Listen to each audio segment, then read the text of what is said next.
The Galactic Academy was unlike any other place in the known universe. Its tall glass spires floated above a sea of glowing clouds, and its lecture halls were filled with students from hundreds of intelligent worlds. Inside one of those halls, the sound of gentle voices filled the air as the students waited for the guest speaker of the day. Professor Dralten entered slowly, floating in his containment sphere filled with blue mist.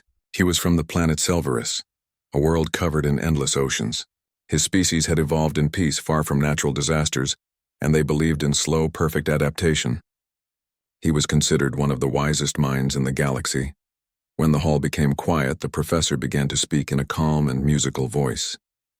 Extinction, he said, is a rare event in civilized evolution. Once a species reaches intelligence, it learns how to prevent destruction.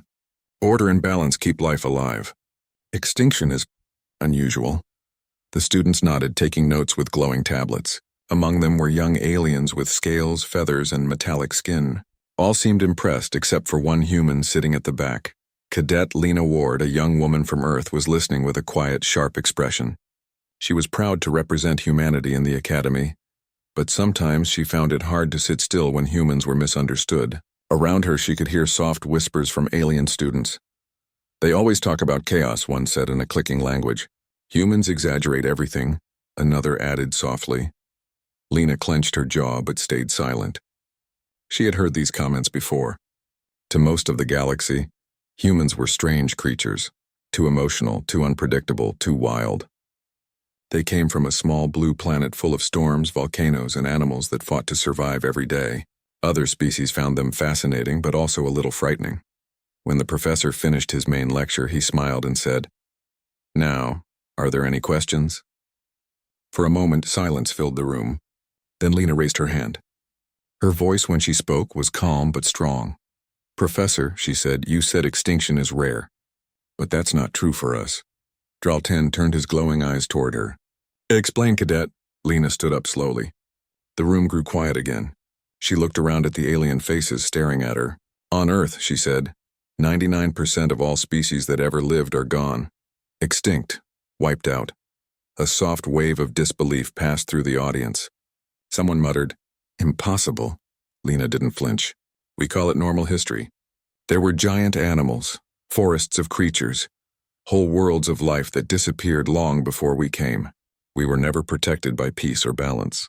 We survived because extinction was part of life." The professor tilted his head, intrigued. "Cadet Ward, are you saying your world has faced extinction? More than once?" "Yes," she said simply. 5 times at least. We call them mass extinctions. The oceans boiled, skies turned black, fire and ice came down together. Yet somehow life found a way back. Not the same life, but new, stronger life. That's where we come from." The professor floated closer, studying her face carefully. "Your people remember this?" "We do," Lena replied. "We keep records, dig fossils, study the bones of the ones who didn't make it. Every child on Earth learns that we came from survivors, that we carry their stubbornness inside us." A murmur spread through the hall. Some students whispered to one another, uncertain what to think. The professor adjusted the lights on his sphere. "I find that fascinating. But why bring this up, Cadet?" Lena met his gaze without fear. "Because when you say extinction is rare, you forget how fragile life can be. You forget that the universe doesn't care if we're intelligent. One day something happens, the sky burns, the ground shakes, and everything changes. My people didn't avoid extinction. We just learned to keep going after it." For a long moment, no one spoke. Even the hum of the floating lights seemed to fade. Then one alien cadet raised a trembling hand. "But if everything dies," he asked quietly, "how do you find hope?" Lena smiled, though there was sadness in her eyes. "Because something always survives. Maybe it's smaller, maybe it's weaker, but it learns. And that's enough." The professor looked thoughtful. "So you humans believe extinction is not an end?" She nodded. "It's a beginning we didn't ask for, but we faced it anyway." The silence that followed was heavier than before. No one laughed or whispered now. Even the most confident students looked uncertain. They had all grown up believing their civilizations were permanent, protected by technology and reason. But this young human was describing a world where survival came from pain, loss, and endless struggle, and somehow it made humanity sound stronger, not weaker. The professor finally spoke again, his tone softer than before. Cadet Ward, I thank you for your honesty. I believe you have reminded us that survival is not only about wisdom, but about endurance. Lena bowed her head respectfully. Thank you, sir. That's what we've always tried to remember. When she sat down, she noticed the looks around her had changed. Some students still seemed uncomfortable, but others now stared at her with quiet respect. The idea that 99% of Earth's species were gone, and yet humans had risen from that destruction, was something no simulation or lecture could teach. After class, a few cadets approached her. One was from a cold world with glassy eyes like crystals. Is it true? He asked softly. You lost entire worlds of life. Lena nodded. Yes, but we never forgot them. Every fossil we dig up, every ruin we protect, it's our way of saying thank you. They lived so we could exist. He looked thoughtful, then said, Your planet sounds lonely. Lena smiled faintly. It's alive. That's enough. When she left the lecture hall, the evening sky above the academy was glowing with twin moons. She stood on the balcony for a long time watching the stars. Somewhere among those distant lights, humanity's little blue world spun quietly, still fragile, still learning, still surviving. In that moment, she thought of all the creatures that had come before her. Dinosaurs that roared, mammals that hid in the dark, fish that crawled onto land, and apes that first looked up at the stars. They were gone, but their courage lived on in every heartbeat of her species. Behind her, Professor Dralten watched from the doorway. His mind was full of questions. For thousands of years, his people had lived without change, safe beneath calm oceans. But now he wondered, had safety made them weak? The night after the lecture, Professor Dralten could not rest. His thoughts kept returning to the young human cadet who had stood so boldly in front of the class. Extinction is normal, she had said. We were born from it. Those words echoed in his mind like the sound of distant thunder. For his people, the Selvarians, life had always been calm and predictable. They had lived under peaceful oceans for millions of years without war or natural disaster. No volcanoes, no meteors, no storms that could destroy them. They evolved slowly, guided by harmony and science, but humanity had walked through fire. At dawn, he sent a message to Cadet Lena Ward. Meet me at the observation deck, or 800 hours. Lena arrived on time, her boots clicking softly on the glass floor. The observation deck looked out across the stars, a giant window stretching from ceiling to floor. Ships moved like silver dots between glowing planets, and the endless darkness beyond shimmered with color. Thank you for coming, Cadet, Dralten said, floating in his transparent sphere. I could not stop thinking about your words yesterday. Lena smiled politely. I didn't mean to cause trouble, Professor. Trouble? He replied, his voice calm but curious. No, child. You caused thought. He turned toward the stars. Tell me, Lena, how did your world survive so many endings? What makes you so certain extinction is not the end? Lena folded her arms and looked out into the dark. Because we have proof, she said softly. We've dug it up with our own hands. She began to speak slowly, almost like telling an old story.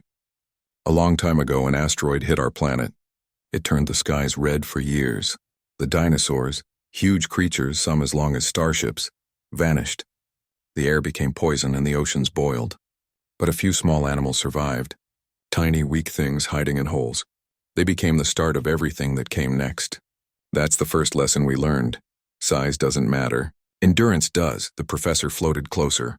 Remarkable. And this happened more than once? Yes, she nodded. Volcanoes darkened the sun. Ice covered the land. Whole forests disappeared. Each time, life changed shape. It never gave up. She looked down at her hands. When we finally arrived, humans, the last children of all those lost worlds, we carried that memory deep inside us. We didn't know it, but we were built to survive anything. The professor studied her carefully. Other species I've known avoid danger. They build shields and walls, yet your kind seems to run straight through disaster. Lena gave a small laugh. Maybe because we never had a choice. When the cold came, we built fires. When the sky fell, we learned to farm. When floods came, we built boats. When the world changed, we changed too. Dralten drifted silently, the blue mist swirling in his sphere. And what drives you to keep going? He asked at last. She looked at him. Hope and memory. Memory? Yes, Lena said. We remember what it cost to stop fighting. We build museums, keep bones of animals that died millions of years ago. We study our mistakes. We even send messages into space, just in case we disappear again. We want someone, somewhere, to know we existed. For a long moment, the professor said nothing. Then, with a quiet hum, he activated a small projection field. A spinning hologram appeared between them, a model of Earth. "Show me," he said. Lena smiled and reached out to touch the glowing blue planet. She zoomed it out, showing its ancient lands. "Here," she said, pointing to one area. Once this was covered with giant ferns and creatures taller than buildings. Gone, and here, deserts where seas once were. Every layer of Earth holds bones of something that failed. But those failures became the soil we stand on. Dralten stared in awe. "So your world's strength is built upon loss." "Exactly," Lena said. "That's why we don't panic when things fall apart. We rebuild. Sometimes we cry. Sometimes we fight. But we always come back." The professor felt something new, a strange emotion he could not name. Admiration, perhaps, maybe even envy. "I must confess, Cadet," he said slowly. "I have lived for 2 centuries and I believed peace was perfection. But now I wonder if perfection makes us fragile." Lena turned to him, her face gentle. "My grandmother used to say, a tree that never faces wind never learns to stand tall." Dralten gave a soft laugh, the first one she had ever heard from him. "Your grandmother was wise. She wasn't a scientist," Lena said. "Just a farmer. But she knew what struggle meant. Every season something tried to kill her crops. Heat, frost, storms. But she never gave up. When I got accepted into the academy, she told me, 'Remember, child, you come from survivors.'" They stood there in silence, watching the stars.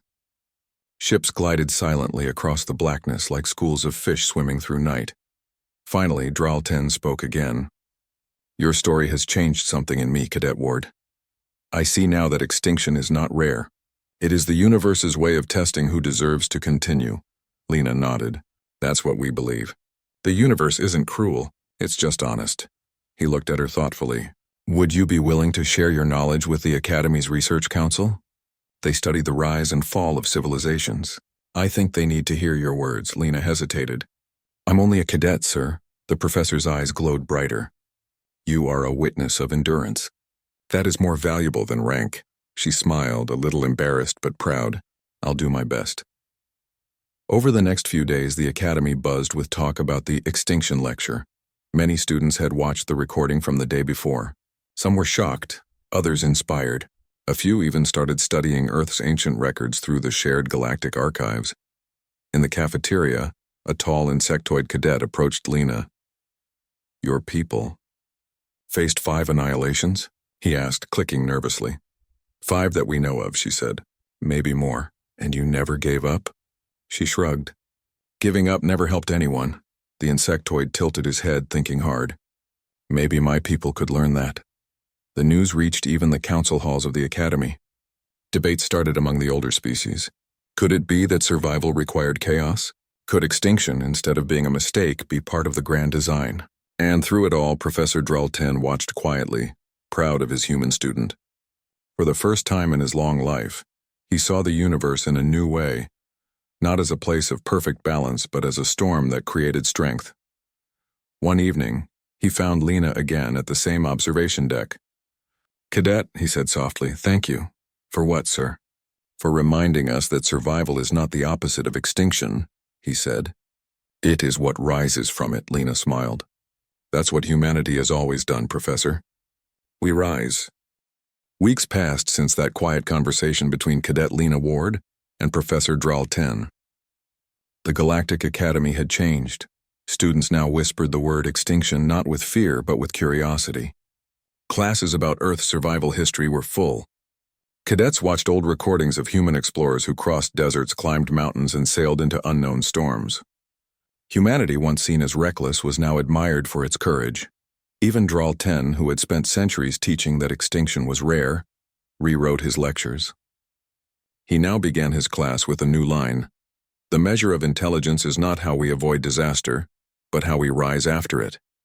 But soon, those words would be tested not in theory but in life. One morning, the academy alarms echoed across the campus.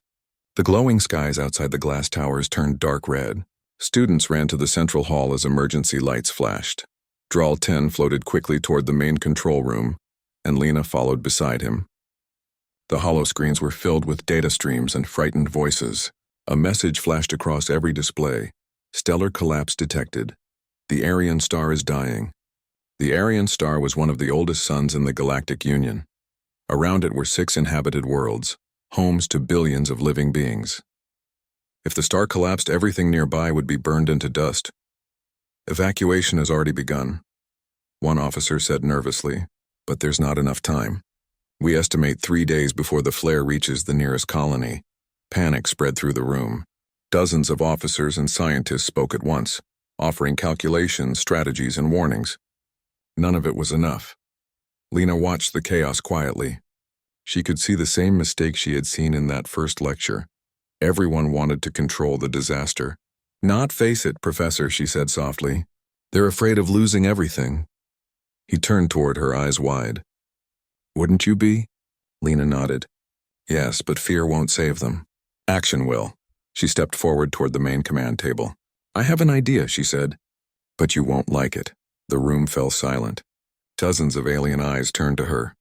Speak, Cadet Ward, said a senior council officer. Lena took a deep breath.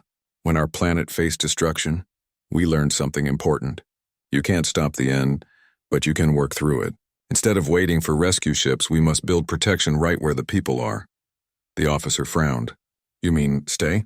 Yes, Lena said firmly. Use what's already there. Redirect asteroids as shields. Build light sails from solar panels. Create underground shelters using mining drills. Humans did it with far less technology. You can do it now. The officer shook his head. That's impossible. Drawl 10 floated forward. No, it's not, he said slowly.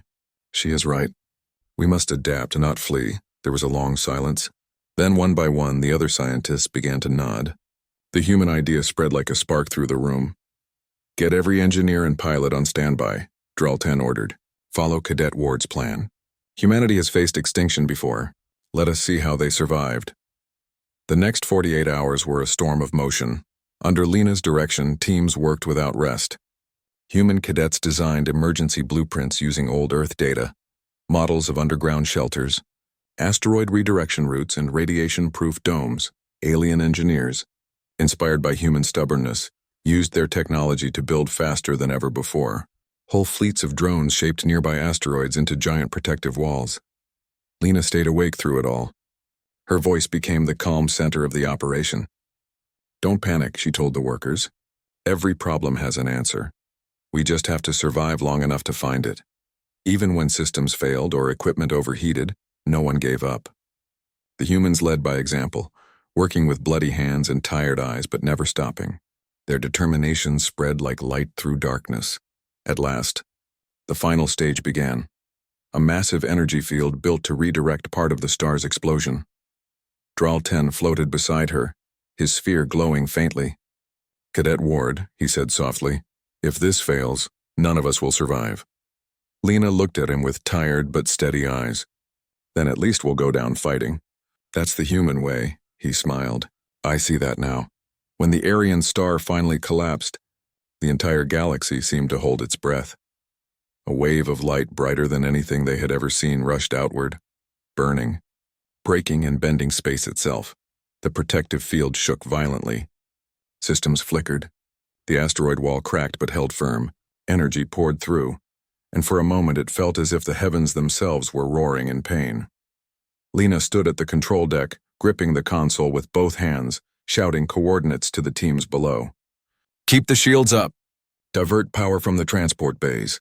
Her voice echoed over every communication channel. When the light finally dimmed and the screens cleared, they saw it. The colonies were still there. Damaged, scarred, but alive. Billions had survived. A long silence filled the room, then cheers erupted. Across every ship, every world, every station, voices shouted the same word. Survived. Drawl 10 floated near Lena, his glowing eyes dim with emotion. You were right, he whispered. Extinction is not rare, but survival is what makes life beautiful. Lena smiled weakly. We didn't defeat the disaster, Professor. We just refused to let it be the end. Days later, The Galactic Council gathered in their shining chamber above the clouds. The leaders of many species stood in silence as Dralten presented the report. He ended it with simple words. We owe our survival to human wisdom, the wisdom of a species that learned to rise after falling 1,000 times. The Council voted that day to create a new set of emergency principles, known as the Human Protocol, a HFY survival plan inspired by Earth's long struggle. It focused not on preventing disasters but on preparing to live through them. Lena was awarded the Medal of Galactic Honor, the youngest cadet in history to receive it. When she stood before the assembly, she did not speak about glory or pride. She said, "We are all survivors. Every star, every world, every being carries the same fire inside. The question isn't whether the universe will test us. It's whether we'll rise again when it does." The hall was silent for a long time. Then slowly, one by one, they began to applaud. Later that night, Lena stood once more on the observation deck. The stars were quiet again, shining peacefully. Dralten joined her. "You've changed the galaxy, Cadet Ward," he said softly. She smiled, watching the stars. "No, Professor.